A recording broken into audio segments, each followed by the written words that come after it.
नमस्कार, जय शिवराय मित्रांनो सर्वांना। आज मी काही महत्त्वाच्या विषयावर बोलणार आहे। व्हिडिओ शेवटपर्यंत पहा। तर मनोज दादाचं आंदोलन बघून समिती उभी करताय, आपल्या विखे पाटलांना समितीचा अध्यक्ष बनवताय, पण देवेंद्र फडणवीस जी, आपले माननीय देवेंद्र फडणवीस साहेब ज्या टायमाला मुख्यमंत्री नव्हते, माननीय उद्धव ठाकरे मुख्यमंत्री होते, त्या टायमाचा व्हिडिओ आज मी बघितला।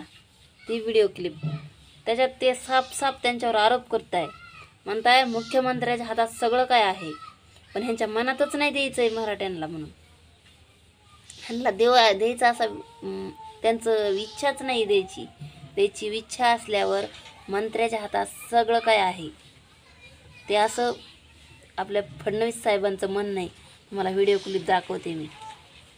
आरक्षणाची 50% मर्यादा ओलांडण्याचे अधिकार राज्याला आहेत, त्यासाठी अपवादात्मक परिस्थिती सिद्ध करावी लागेल, असंही फडणवीसांनी यावेळी नमूद केलं।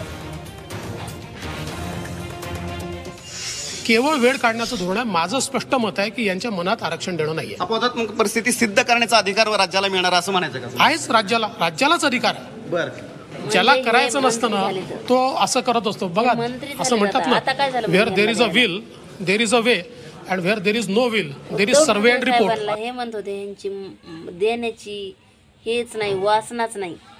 मग आता तुमची देण्याची वासनाच नाही का साहेब?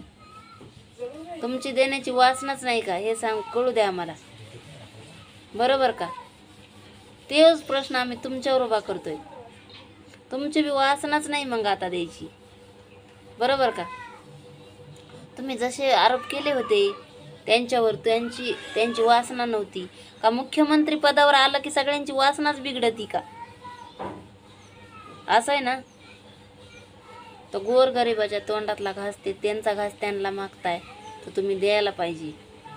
आता एवढी जनता मुंबईला येणार आहे की लगेच तुम्ही समिती तयार करताय की तुम्हाला माहिती आता हे मराठ्याचा माणूस बसवलं म्हणजे काही लोक विरोधात जायला थोडं हे करतील, पण असं काही नाही।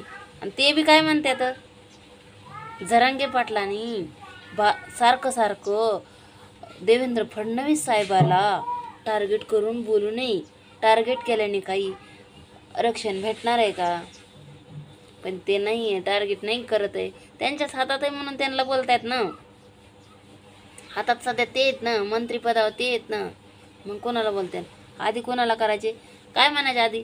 एकनाथ साहेबांनी दिले तर माझं काहीच हरकत नाही, मी त्याच्यात काहीच दखल घेणार नाही। कोणी जर म्हणलं माझी दखल आहे तर मी राजीनामा देऊन टाकीन, मी राजकारणातून संन्यास घेईन। मग आता कुठं गेले?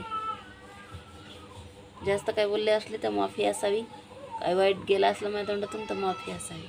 जय शिवराय।